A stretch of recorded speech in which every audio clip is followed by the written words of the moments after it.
আমার যদি একটা ক্ষমতা দিত যে সমাজ থেকে আপনি কোন টাইপের ভিডিও উঠাই দিতে চান, আমি সবার আগে কাপড় ব্লগ উঠাই দিতাম।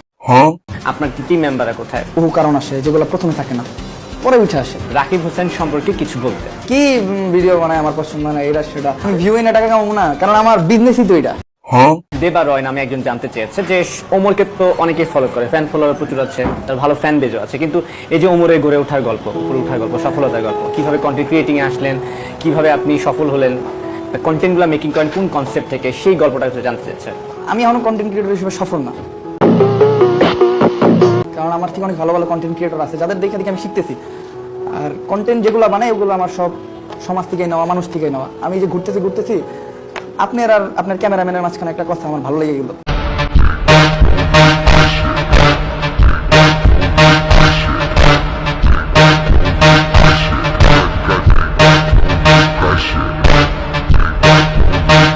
এটা আমি একটু মডিফাই করলাম, এটা একটু মশলা টসলা মাইরা একটু ফানি হইতে সাজাইলাম বা একটু ইন্টারেস্টিং বানাইলাম। আপনারা স্বাভাবিকভাবে বলতেছিলেন, আমি একটু অস্বাভাবিকভাবে ধরলাম, এটাই।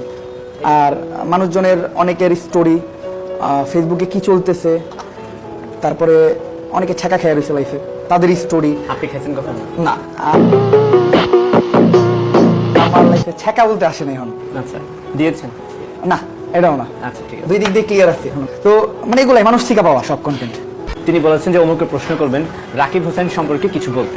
রাকিব হোসেন আমি প্রথমেই বলছি আমি কন্টেন্ট দেখি না। ও আচ্ছা, কখনো দেখছি বলে আমার মনে হয় না। জাস্ট অনেকে অনেক না, সময় ওর troll করে। কন্টেন্ট না, ওর সবাই বলে যে ওর কন্টেন্ট আসলে বড়রা দেখে না, বাচ্চা কাচ্চারা দেখে, মানে 1 2 আমার 3 বয়স 4 5। 22, যেহেতু আমি অনেক বড়, সেই জন্য আপনি দেখছেন না। আপনার বয়স যদি 5-6 বছর হতো তাহলে দেখতেন।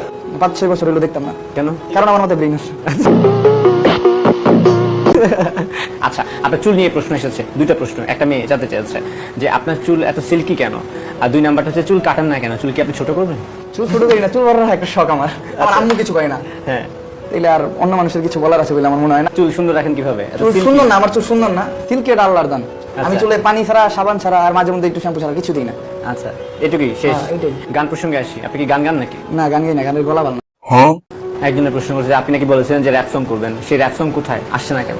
না, গান গাওয়ার আমি প্ল্যান করি নাই। হ্যাঁ। ওটা কি হয়, ফ্রেন্ডদের আড্ডায় বসা গান হুটহাট করে মুখ দিয়ে গান বাইরে হয়ে যায়, ওইটাই মনে করেন ভিডিও করে ছেড়ে দিছিল, ওইটাই একটু টুকটাক ভাইরাল হয়ে গেছিল। এখন কি আর প্ল্যান আছে কিনা? না, প্ল্যান নাই, গান গাওয়ার প্ল্যান নাই। ঠিক আছে, শুধু ভালো কথা শুনতে ভালো লাগে নাকি একটু খারাপ কথা শুনতে ভালো লাগে? খারাপ কথা শুনতে বেশি ভালো লাগে। কিন্তু এই যে একজন লিখেছে, মহিবুল্লাহ লিখেছে যে ওমর আনফার ও তো ভিউ ব্যবসায়ী। কেন ভিউ কিভাবে ব্যবসা করি আমি? এই যে ব্যবসা মানে ভিউ এনে টাকা কেমন সেটা মানে বোঝাতে আমি চাইছে। ভিউ এনে টাকা কামাবো না, কারণ আমার বিজনেসই তো এটা। আমি যেমনি ভিউ বেশি পাবো, তাই বলে আমি যথেষ্ট পরিমাণ চেষ্টা করি আমার সম্মান ধরে রাখার।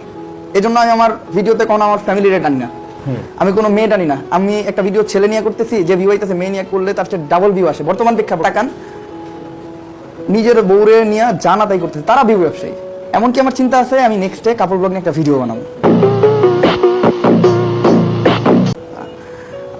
কারণ কাপড় ব্লগের যে প্রেক্ষাপটটা বর্তমানে, মানে তাগর যে ভিডিওর অঙ্গভঙ্গি, ভিডিওর কথাবার্তা, মানে জানা তা। আমার যদি একটা ক্ষমতা দিত যে সমাজ থেকে আপনি কোন টাইপের ভিডিও উঠাই দিতে চান, আমি সবার আগে কাপড় ব্লগ উঠাই দিতাম। তাহলে তো আপনি মন্ত্রী হয়ে গেলে মানে বিশাল সমস্যা হয়ে যাবে। তো সমস্যা তৈরি হই, আমি সবার আগে কাপড় ব্লগ বন্ধ করে দিই। যে কাপড় ব্লগিং বন্ধ? কাপড় ব্লগই বন্ধ, কাপড় ব্লগ করতে পারবো না। কেন কাপড় এত রাগ করছে কেন? কাপড়দের উপরে রাগ না, কাপড় ব্লগ তো অনেকে করে, ভালো হইতে করতেছে না, ভালো হইতে করতে। তাহলে এখন আমি বাংলাদেশের কাপড় ব্লগার আছে, হ্যাঁ। উনি ওনার ওয়াইফের মুখ দেখায় না, ফেস বাদে সবকিছু দেখে রেখে কন্টেন্ট বানায়। আপনি দেখেছেন এটা? নাম দিই দেখেন নাই যে বাইকে ফেসবুকে যদি সবকিছু দেয়, আসলে এটা তার দায়িত্ব ভালো লাগে। আর আপনি যদি দেখতে ভালো লাগে আপনি দেখবেন, দেখতে না ভালো লাগলে ইগনোর করবেন। এখন আমাকে বাঙালিকে সমস্যা কি জানেন, আমরা ইগনোর করতে পারি না। আমরা দেখতে ইন্টারেস্টেড, একজন যদি একটা খারাপ কথা কয় আমরা ওইটাতে যে মানে হুন্ডি খেয়ে পড়ি। যেমন আপনি একটা ভিডিওর ক্যাপশন দিবেন আমার নিয়ে, তোমার একটা ভালো কথা বললো, এটাতে যতটুকু ভিউ পাইবেন, একটা সেম ভিডিওতে আর একটা ক্যাপশন দিবেন, জমর আমাকে অশ্লীল ভাষায় গালাগালি করলো, ভিউ বেশি হবো। হ্যাঁ, কি গালি দিয়েছে শোনার জন্য না? মাসিক ইনকামের পাশাপাশি একটা প্রশ্ন আসছে যে আপনি যখন আগে নাটক করতেন, ফানি ভিডিওগুলো করতেন, তখন টিম মেম্বার ছিল, এখন আপনি টিম মেম্বার মনে হয় কমিয়ে ফেলেছেন বা আপনি নিজে ডাবল রোল প্লে করছেন, আপনার টিম মেম্বাররা কোথায়? আমি আমার শর্ট ভিডিওর ক্ষেত্রে ডাবল পার্ট করি। আমার যে মেইন ভিডিও, লাইক আমি মেইন চ্যানেলে যে কন্টেন্ট করি, ওগুলোতে আমার টিম মেম্বার থাকে। অনেক সময় অনেক কাজে ব্যস্ত থাকে, লাইক সবার পরিবার আছে, ফ্যামিলি আছে, তাদের কাজ আছে, তারা এই ভিডিও ব্যতীত অনেক কাজ করে, তো ওগুলোতে তাদের টাইম দিতে হয়। তো সব মিলে আমরা যখন টাইম পাই সবাই, তখন একটা মেইন চ্যানেলে শুট করি আর কি। এখন কি ট্রাভেল ব্লগিং বেশি করছেন নাকি? ট্রাভেল ব্লগিংও কমাই দিছি। কোনটা বাড়াচ্ছেন? শর্টস, লাইক ফেসবুকে একটু ফোকাস দিচ্ছি আমি রিসেন্টলি। ফেসবুকে একটু ভালো কিছু করার চিন্তা ভাবনা আছে, দেন সামনে ভালো কিছু আসতেছে আর কি। আপনার বয়স কত এখন? আমার এখন বয়স 22। কনফার্ম? হ্যাঁ চলতেছে sure? Obviously voter ID card দাম আমাকে না না, ওইখানে সবাই ভোটার আইডি কার্ড আর ওই যে আপনার স্কুলের যে কার্ড থাকে না, ওখানে সবাই ভুয়াটাই দেয়। না, আমারটাই ভুয়া দেয়। আমার স্কুলের আইডি কার্ডে আমার বয়স বাড়িয়ে দিয়েছে, আমারটাই এই জন্য দিয়ে। আমাকে অনেক বুড়া বলে এখন, ওই যে সামনে অনেকে আছে ওরা আমাকেই বলে। আমি যদি এই যে দাড়িগুলো দেন না, দাড়ি আর মুখগুলো যদি একদম ফালাই দিই না, আপনি বলবেন আমার বয়স 18। আচ্ছা, আপনার হিউজ পরিমাণ ভক্ত আছে, ফ্যান ফলোয়ার আছে, তাদের সাথে তো আপনার দেখাও হয়, তো দেখা হওয়ার পরে কোনো ঘটনা কি আছে কিনা যেটা আজকে আমাদের সঙ্গে শেয়ার করা যায়? একটা হেটার্স আমার বলতে পারেন আমার লাইফে দেখা সবচেয়ে বড় হেটার্স ছেলে নাকি মেয়ে? ছেলে। ঠিক আছে।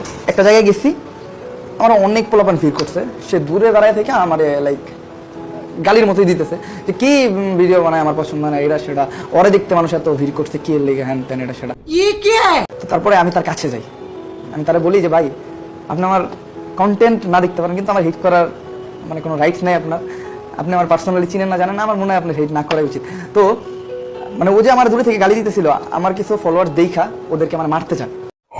ওই লোকটাকে? হ্যাঁ, মারতে যখন যায় তখন আমি থামাই যে না না দরকার নেই দাদা, আসলে একজন আমার গালি দেখ, সে যদি আমার গালি দিয়ে শান্তি পায় সে আমার গালি দেখ, সমস্যা কি, কিন্তু সে আমার গালি দিতে দেয় আপনার ওনারা হিট করতে হইব, এটা তো কোনো কারণ নাই। সে যদি আমার গালি দিয়া খুশি হয়, একজনকে খুশি করতে পাওয়া হয়তো আমার সার্থকতা, আমার সফলতা।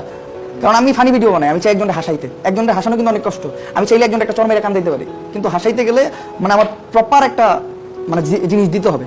তো সে যদি আমার গালি দিয়ে খুশি সে হোক। তো এই কথা শোনার পর মানে সে কেন জানি মানে আমার প্রতি একটু অ্যাডিক্টেড হয়ে যায়, মানে একটু দুর্বল হয়ে যায়। সে আমার বলে ভাই আমি আসলে আপনার যেমন ভাবছিলাম আপনি তেমন না ভাই, আপনি আমার বাসায় থাকবেন। উনি ওনার বাসায় নিয়ে গেল। আমি কিন্তু সব জায়গায় গেলে হোটেলে থাকি না, আমি প্রত্যেকটা জায়গায় জায়গায় মানুষের বাসায় থাকি, আমার সাবস্ক্রাইবারদের বাসায় থাকি। মানে এটা একটা আমার বলতে পারেন ভালো দিক, আমি মানুষের সাথে মিলা থাকতে পারি।